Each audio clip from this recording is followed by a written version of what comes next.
dia, meu irmão e minha irmã. Sejam bem-vindos ao nosso programa Papo de Fé na Catedral. E hoje nós temos um convidado bastante especial. Ele nasceu em Sorocaba e foi criado em Mairinque. É o filho da dona Adelaide e do senhor Isidoro. Vem pra cá, Beato Rocha.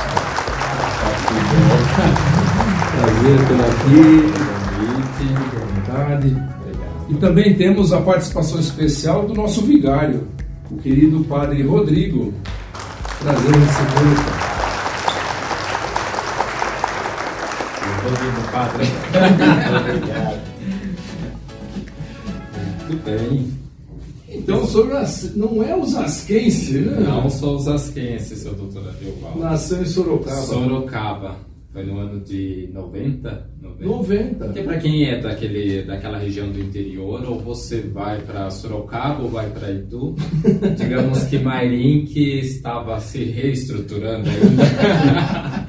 Podemos encarar um pouco essa realidade. Mas Mairinque, às vezes chega a ser até um pouco turística, né? Sim, sim. Tem lá Conta da Rota do Vinho, São Roque, né? Mairinque, o município em si, ele sai de São Roque.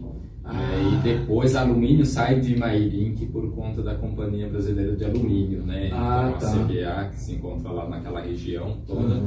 Mas tudo está muito junto e tem essa característica bem de interior. Tem a Rota do Vinho que chama atenção e tem Itu que já tem um berço da República também. Então acabam, quem vai para São Roque dá uma chegada em Mairinque para ir para Itu. Mas, ou seja, Mairinque é sempre uma passagem. O senhor gosta do vinhozinho? É bom, né? Interessante. O Padre Rodrigo também gosta de um... Não muito, porque eu sou meio fraco para vinho. Mas a gente aprecia às vezes, né? Isso é muito bom, muito bom. E sua família, sua infância, quantos irmãos? Somos em 5, né? 5 filhos, né? São 3 mulheres, 2 homens. Dos homens eu sou o filho do meio, dos homens o mais velho, né? E é uma família bem numerosa, graças a Deus. Inclusive, tive a oportunidade de assistir o casamento de uma das minhas irmãs, né? Que foi tem uns 3 meses atrás, que ela casou no religioso, né? E meu irmão tem 1 mês atrás que ele casou também, ele não casou no religioso. Mas digamos que a vida de todos os filhos já estão resolvidos. E a minha está prestes a resolver agora definitivamente, né? Para criar 5 filhos, o que seus pais faziam? Olha, a gente costuma dizer que no interior a TV demorou a chegar, né? Mas graças a Deus, assim, meus pais, eles foram são pessoas simples, né? Meu pai é pedreiro de profissão, minha mãe dona de casa, mas é aquilo, o mínimo necessário que eles poderiam ofertar aos filhos foi o que eles fizeram. Que bacana, é uma educação muito boa, muito tranquila. Por mais que eles moram num sítio, fomos criados num sítio, na região ali dos sítios, área rural da Castelo Branco, aquela região toda, né? Sei.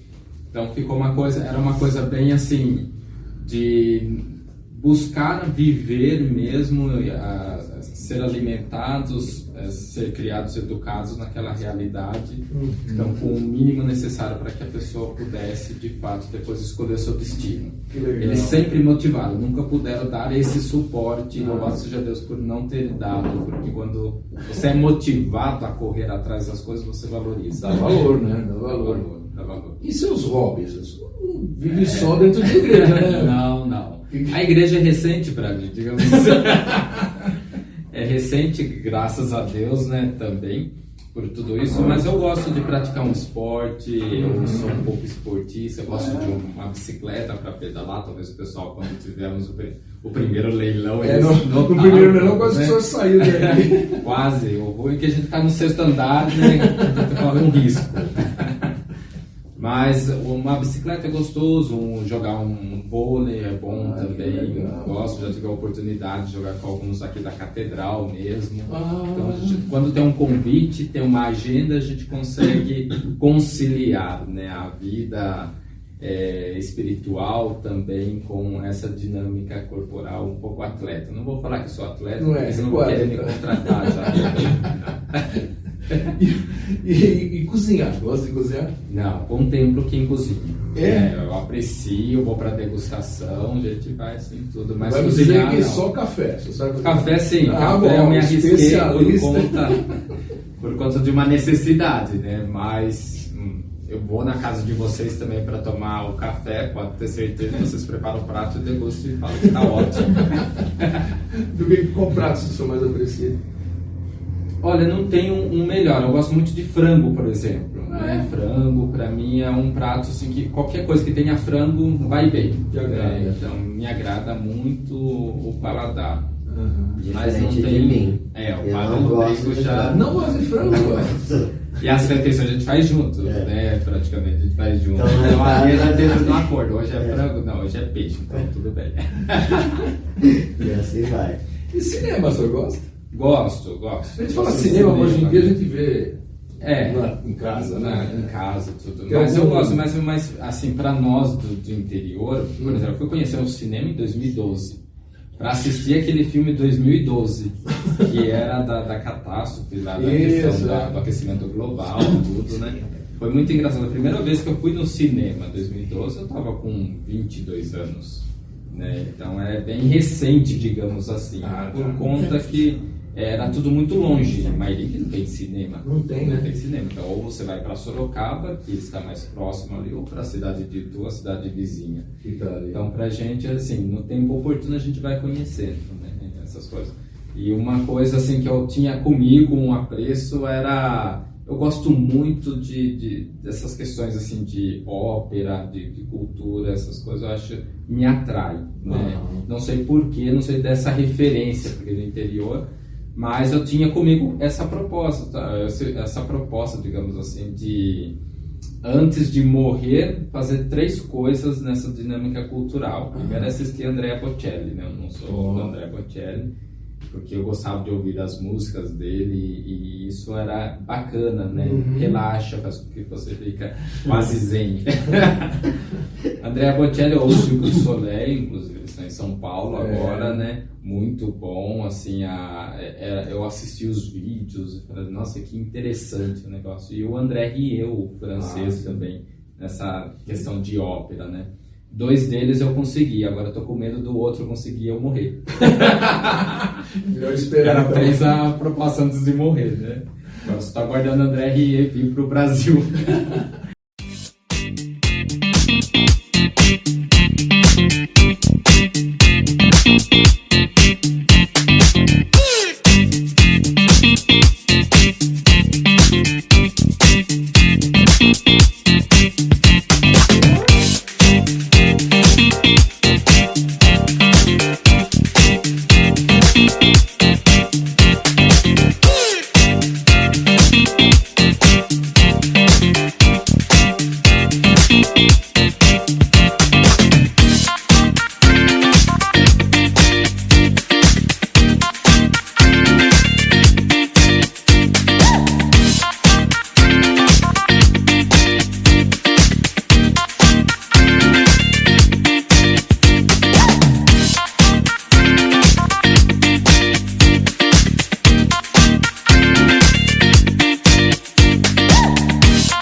Diácono, o senhor tem uma frase que gravou aqui na catedral, né? E é Deus benze. Deus benze, né? Como que é isso? Conta pra nós. O povo fica curioso. Por que Deus benze? Tem de tudo, né? Mas fala um pouquinho sobre isso pra nós. Na verdade, o povo acha até uma questão de superstição. Como que Deus benze, né? Porque Deus virou uma benzedeira, né? Uma coisa desse sentido, né? Mas é para nós, no interior, eu algumas vezes ouvi essa questão, bença mãe, bença pai, Deus benze. E foi ficando, né? Porque a gente tem esse costume de pedir bênção para a mãe, bênção para o pai e tudo, né? E algumas vezes vai facilitando o tal de abreviar de acordo com, para não dizer as palavras ou a frase completa, né? Vai ficando Deus benze. E isso vem visitando o interior da gente de vez em quando você alguém pede bênção, Deus benze. E aí vai indo. E eu acho que é novo, é recente, né? Não, para nós aqui na Para catedral. quem é da cidade grande, né? Marca registrada, né?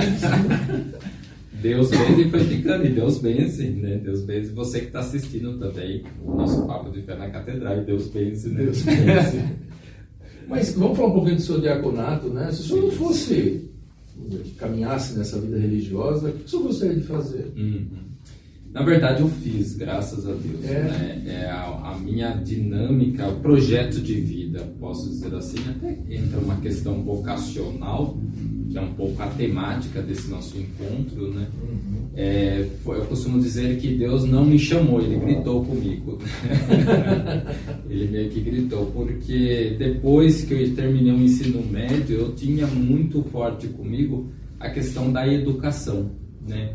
Para mim, a educação sempre é a possibilidade para qualquer outra coisa. Por isso, bem trabalhado, você consegue formar bem um cidadão para que ele possa, depois, adquirido asas, construir uma sociedade justa, fraterna, pautada numa verdade. Por isso que eu parto desse pressuposto. A minha experiência com Deus, assim, para encarar a vocação de fato, foi que, apesar das circunstâncias das ciências, encontrei essa possibilidade de a verdade última, que é Deus, né? Então eu penso, parte do pressuposto, se uma ciência ela é trabalhada, pautada numa verdade daquilo que lhe compete, ela encontra Deus, né? Ela não se contradiz a Deus.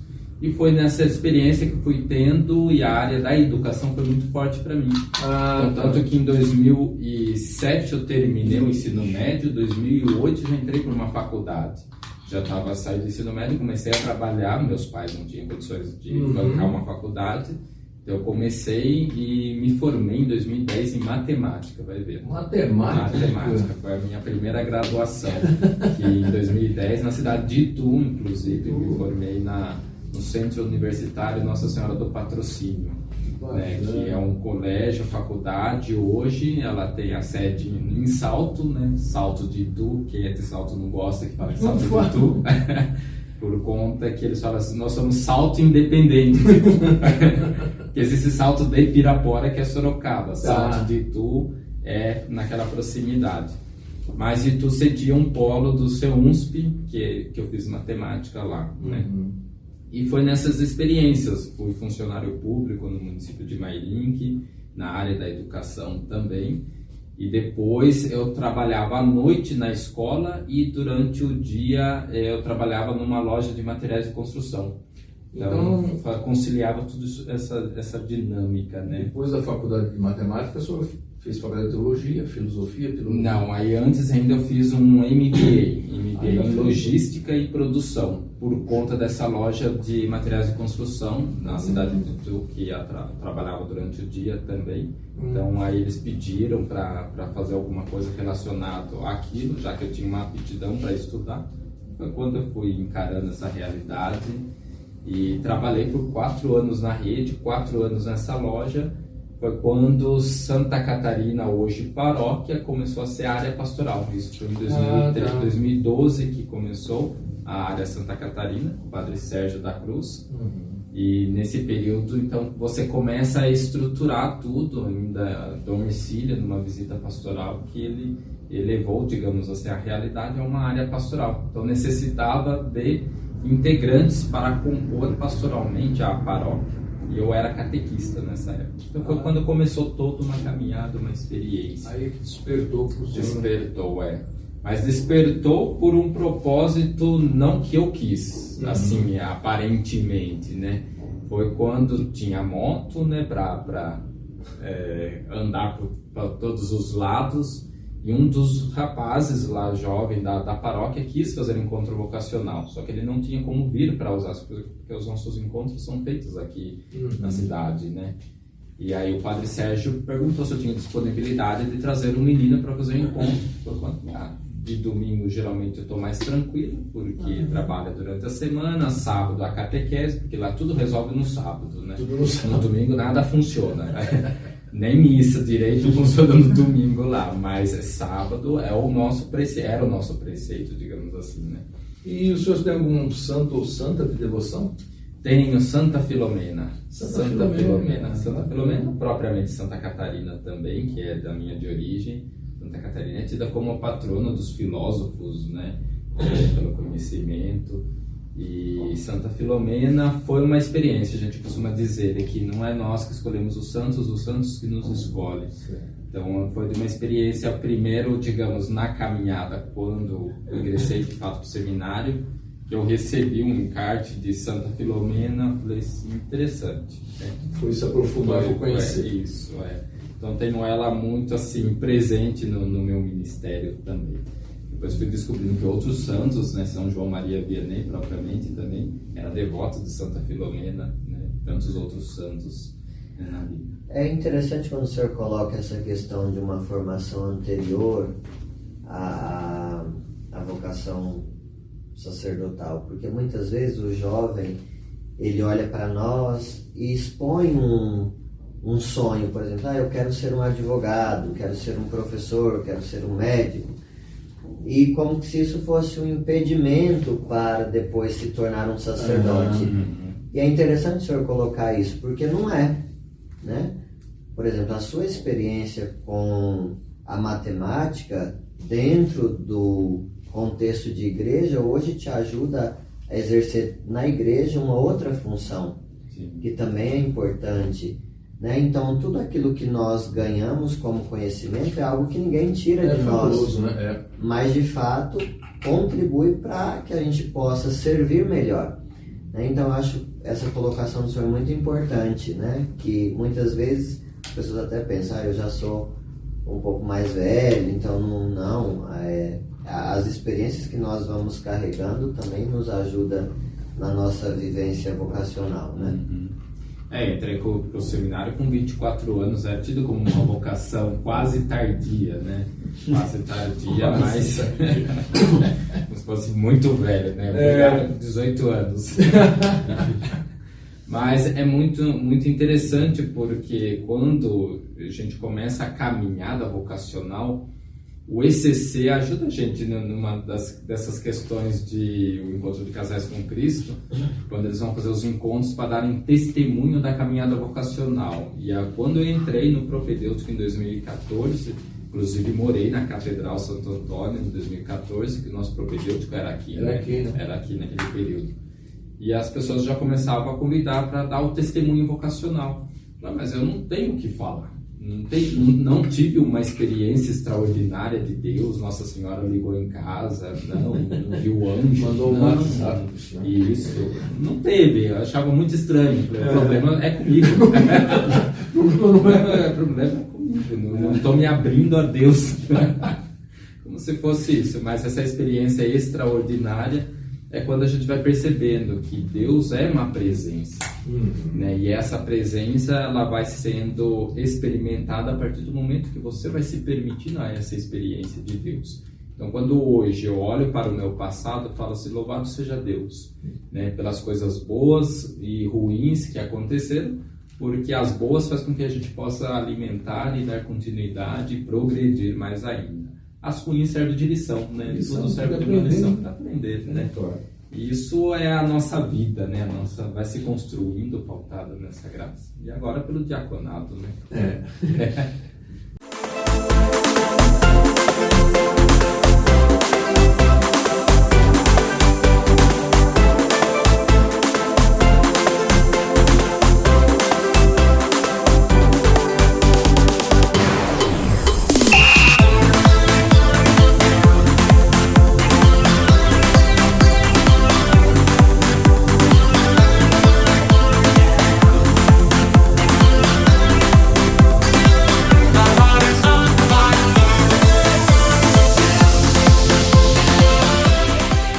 O nosso tema hoje é sobre vocação, né? E a gente pensou que recentemente, né?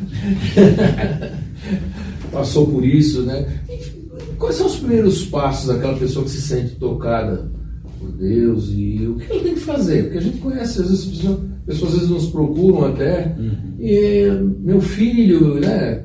E a gente, é bom que o nosso público também conheça um pouco disso. Sim, né? Sim. A vocação, ela, claro, parte de uma realidade, ela precisa ter algumas referências. A própria comunidade oferta ao vocacionado o seu despertar na caminhada vocacional. né? Então, tudo aquilo que a gente faz na comunidade, a gente tem que pensar que, de algum modo, estou sendo um instrumento de Deus na vida de uma pessoa. Porque senão a gente faz só por obrigação e não faz por vocação. Então, a vocação, as nossas vocações não somente religiosa, mas ela se desperta por meio do testemunho. Então, as pessoas se sentem atraídas por ver a gente fazendo com amor aquilo que compete. Talvez uma leitura bem feita da Santa Missa desperta outras pessoas a quererem fazer o mesmo. Isso é uma vocação também, ao despertar.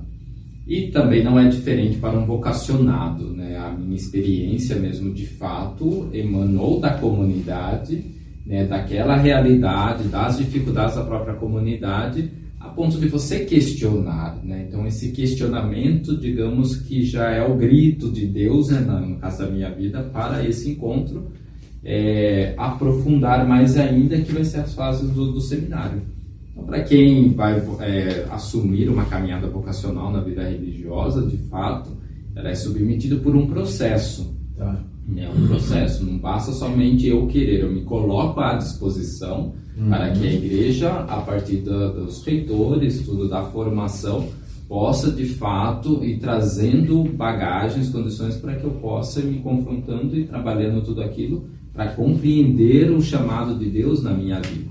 Então isso começa com um encontro vocacional, uma vez por mês, geralmente é um domingo. Hoje acredito que seja no terceiro domingo de cada mês, acontece no Seminário São José, o Seminário Maior, os encontros. Então os meninos saem das paróquias, passam o dia no seminário, tendo algumas pistas do que é a caminhada vocacional, do que é ser padre, o porquê ser padre, por que não servir a Deus no matrimônio. Então tem palestras, tem formação, tem os momentos de espiritualidade. Então isso trafega mais ou menos um ano de encontro vocacional. Um ano de encontro vocacional. Feita essa fase e se perceberem sinais de vocação, ou talvez essa possibilidade, essa abertura do candidato a fazer a caminhada do seminário, aí sim ele ingressa no primeiro ano, no seminário maior, que é a filosofia, que hoje não é compreendida muito a fase da filosofia. Sim, se faz a faculdade de filosofia, porém a gente fala que é a etapa do discipulado. Do discipulado que se submete a essa caminhada introdutória, podemos dizer, ainda o propedêutico, né? O que antecede a filosofia é o propedêutico, né? Essa fase que daí o candidato já passa a morar no seminário por um ano, e depois, feita essa fase, aí vai sim para o discipulado, que é a filosofia. Né? São 3 anos de filosofia, feito toda essa fase também, aí começa-se a teologia, se aprovado, se está caminhando de acordo com essa disponibilidade para o serviço do reino de Deus a partir da sua própria vocação, né? E aí são 4 anos de teologia. Então, no total, uns 8 anos. Até mais, né? Hoje, se a gente pegar desde o propedêutico, desde o encontro vocacional até a ordenação presbiteral, dá 10 anos, né? Porque eu pegaria um ano de encontro vocacional, um ano de propedêutico, 3 de filosofia, 4 de teologia, e depois, terminada a teologia, você vai para o ano de síntese vocacional. A teologia é tida como uma etapa da configuração. E aí você sai do seminário, faz a experiência de síntese vocacional já morando numa paróquia, né, mais intensamente os trabalhos pastorais, e depois disso você vai para o primeiro grau da ordem, né, que é o diaconato. E o candidato, ele sempre é acompanhado? Sempre acompanhado pelos reitores, mesmo no ano de síntese vocacional, que você fica morando numa paróquia, o pároco que te recebe também é seu formador. Isso em todas as etapas de mudança de estágio pastoral, o pároco sempre é o formador de referência local, claro, em comunhão com os reitores instituídos pela diocese, pelo bispo diocesano, que são os reitores de cada casa dessas etapas formativas. Então, aquele que sente no coração a vontade de seguir o sacerdócio, o primeiro passo é conversar com o pároco, né, da paróquia que ele frequenta, e aí então ele é encaminhado para o seminário. Sim. Com uma carta de recomendação, o próprio pároco ele vai orientar o candidato a isso, porque um dia foi feito isso com ele. Tá. Então é uma coisa assim de comunhão mesmo, de disponibilidade para aquela vocação mesmo ir despertando. A minha, por exemplo, quando a Santa Catarina estava sendo elevada à paróquia como área pastoral, eu não sabia o que era a cúria, não sabia o que era a catedral, né? Nunca tinha vindo para Osasco. Então nesse estabelecimento da parte administrativa até da própria paróquia, muitas referências a gente tinha que vir buscar na Cúria Diocesana. Foi quando eu comecei a vir com o Padre Sérgio para buscar entender o que era, que a Cúria não é a mesma coisa que a Catedral, e Mitra é uma instituição. Então, muitos fazem essa confusão, isso, né? Claro. É igual quando a gente fala assim, estou na paróquia e aqui é uma comunidade. Não, a paróquia é o todo que compõe a comunidade. Né? Não é independente. Assim, não, isso. Mas é nesse despertar que a gente vai percebendo, né, do quanto você vai... É uma caminhada exigente, sim, de fato, porque nós somos formados para ser essa extensão da graça de Deus e agir em seu nome nesta realidade. Então, por isso, o desapego total, para que a gente possa, de fato, corresponder ao chamado. Beleza. Diácono, então, o senhor vai ser ordenado em breve, né? Sim, em breve. A gente está falando aqui, está passando. Tive a graça em 2021, dia 23 de outubro, foi ordenado diácono aqui na nossa catedral de Santo Antônio, nossa igreja mãe da diocese, aquela primeira experiência, e o diaconado está indo para 1 ano, agora dia 23 de outubro faz 1 ano, e no dia 5 de novembro é a nossa ordenação presbiteral. Faço parte da gangue dos 11 lá, né? Dos 11 diáconos da diocese. E a nossa ordenação está marcada para o dia 5 de novembro, 9 da manhã, lá no ginásio José Correia, em Barueri. Espero por vocês. Todos já estão convidados, então. Convocados já. Né? A gente lotar aquele ginásio lá. Hein? É uma coisa que o Dom João tinha um pouco assim de insegurança, mas dá para fazer lá, mas vamos fazer na metade do ginásio, porque talvez não encha, né? Não, Dom João, acho que vai encher. Não, mas vai encher. Já caminhando para a gente encerrar, qual é o seu lema? Meu lema eu busquei manter desde o diaconado, né? Porque ele faz uma sintonia com a nossa caminhada. É um amadurecimento. Digamos que depois que a gente faz a redação, a gente coloca o título. É um pouco isso, né? Então a minha caminhada ela sempre foi ressignificada pela cruz, né, de Nosso Senhor Jesus Cristo. É uma renúncia total de si mesmo, uma entrega total por um propósito muito maior que a sua própria vida, que é a vida do outro. Então o sacrifício. Por isso escolhi Gálatas 6,14, longe de mim gloriar-me a não ser da cruz de nosso Senhor Jesus Cristo. Bonito, hein? Aí isso deve impregnado na minha carne e logo em breve na minha alma toda essa intensidade dessa entrega maravilhosa. A última pergunta, como o nosso programa chama Papo de Fé, eu quero saber um pouquinho sobre sua fé, sobre experiência de vida. A minha fé, como falava, né? Nossa Senhora não ligou, o anjo não apareceu, mas a minha fé sempre foi pautada por essa questão muito do trabalho e poder enxergar o sobrenatural em tudo aquilo que a gente faz, como no ordinário da nossa vida.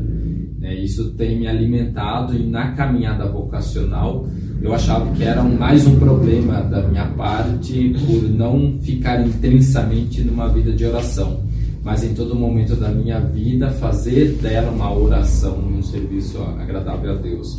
Então eu sempre fui assim formado um pouco nessa consciência, principalmente nesse período mais intenso que é a caminhada vocacional, né, do seminário, a poder fazer do estudo também uma prece a Deus, né, buscar essa sintonia com Deus a partir dos estudos, a partir da ciência, a partir do trabalho. E claro, sempre existe esse momento do seu recolhimento, né? O recolhimento é o meu momento de questionar-me. O que eu fiz? Está sendo produtivo o que eu estou fazendo? Está sendo em vão? Há um objetivo na minha vida? É isso mesmo, Senhor? Né? Essa avaliação, avaliação é muito importante. Agora, falando também de fé, a família influencia, diácono? Demais, com certeza. Seus pais simples, o senhor colocou aqui nessa nossa entrevista, mas eles contribuíram para a fé do senhor amadurecer, para chegar até aqui, a base? Com certeza, padre, com certeza. Os nossos familiares são as nossas primeiras referências, né? A gente costuma dizer que até a primeira catequese é dentro de casa, né? Não é aquela catequese simplesmente moldada segundo, vamos sentar e estudar catequese. Não, a partilha, né? A partilha, a convivência, aquilo ali tudo vai fazendo com que hoje a gente possa dar valor, né? É muito engraçado que muita coisa na nossa vida a gente só dá valor depois que vai passando, né? Ou se perde, né? Por isso que a família, ela é muito importante na vida de qualquer pessoa para a construção da sociedade, para a construção vocacional. Então, se os pais não alimentam isso, não sentam para fazer o mínimo necessário, talvez motivar uma oração, uma convivência, de fato, talvez o mundo, com certeza, o mundo não vai ser responsabilizar por isso tudo. Né? Então, meus pais, muito simples, mas nunca deixaram de rezar antes de uma refeição. Né? Então, ou seja, ofertar aquilo que eles colocam na mesa para todo mundo, para os 5 filhos na época, né? Hoje já cresceu, porque cada um escolheu uma coisa na vida, casado, tem os filhos, tem o sobrinho, a arada toda, né? Então a casa cresceu, né? Mas ainda gera-se essa consciência. Então, para eles hoje ver que há um padre na família, né, se tornar padre, para eles é uma alegria que não cabe dentro deles. Então, inclusive minha mãe, e agora eu devo pedir bênção para você? Daí eu falei, não, mãe, eu continuo pedindo para a senhora. Mas para deixar que estarei abençoando também. É interessante isso, que minha mãe faz a mesma pergunta. É para pedir bênção? Não, mãe, eu que peço. Mas aí eu peço a bênção e depois ela pede também. Não tem como, né? A gente costuma falar da cruzinha na testa. Então, às vezes eu estou fazendo a cruzinha na testa de todo mundo. E aí a minha mãe faz isso com a gente, então eu aprendi de casa. Então muitas coisas da minha vocação, com certeza aprendi dentro de casa com a minha mãe e com o meu pai, né? Meu pai é daquele tipo que corrige com os olhos, né? Então a gente aprende também, com os olhares diz muita coisa, né? Isso é muito bom. Mas olha, a gente ficaria aqui a tarde toda, né? O dia Com todo certeza. conversando aqui, mas enfim, nós temos que terminar. Eu quero agradecer, Diácono, a sua presença aqui, a presença do Padre Rodrigo. Eu acho que foi assim fabuloso. Deu uma dica muito boa, né, para aquele jovem que se sente inspirado, né, para seguir na sua caminhada. Eu agradeço o senhor. Vamos fazer uma bênção então para os nossos. Eu que agradeço primeiramente, né, doutor Ariovaldo, agradeço a presença do Padre Rodrigo também. Tenho muita estima pelo senhor, pelo ministério do senhor. E na catedral estamos tendo essa oportunidade de, praticamente as nossas refeições são feitas juntas, né? Então aquilo que até então fazia em família, agora nesta família a gente acaba fazendo também toda essa caminhada. E agradeço a oportunidade. Imagina, isso aqui mais uma vez aqui. Opa, Nós vamos sim. chamar o Padre Rodrigo. Vem Desculpa aí as gafas, viu, gente? De casa também, Deus benze, né?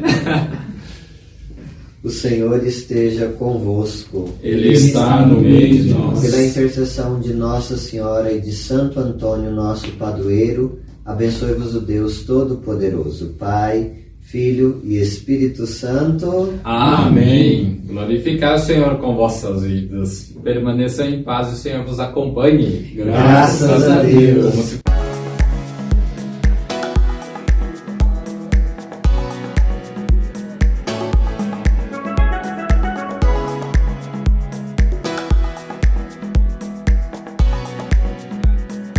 Nós gostaríamos de agradecer as empresas que são nossas patrocinadoras e que tornam possível a realização deste programa. A Casa das Balanças e a Casa de Carnes Globo. Sem elas não seria possível toda essa realização, porque o nosso objetivo é levar o Evangelho, é mostrar para todos aqueles que se preocupam com a sua fé, que querem conhecer um pouco mais da sua fé. Então, o nosso objetivo é somente esse. E quero agradecer também a todos aqueles que estão atrás das câmeras, nos nossos bastidores. Também sem isso não seria possível nós realizarmos tudo isso. Quero agradecer aqui ao Tom, que cuida dos nossos equipamentos, a Luciana, da nossa área de marketing, e hoje também aqui com a presença da Regina, que está nos ajudando. E lá nos bastidores, a Nicole, né, que faz a edição do nosso programa. Quero agradecer também ao senhor Edson Borejo, que é o nosso gerente administrativo. Afinal de contas, tudo aqui, ele que cuida com muito carinho de todo esse nosso trabalho. E não esqueça de deixar o seu like, de compartilhar o vídeo e se inscreva em nosso canal. Isso é muito importante. Isso também é uma forma de evangelizar. Obrigado e até o próximo.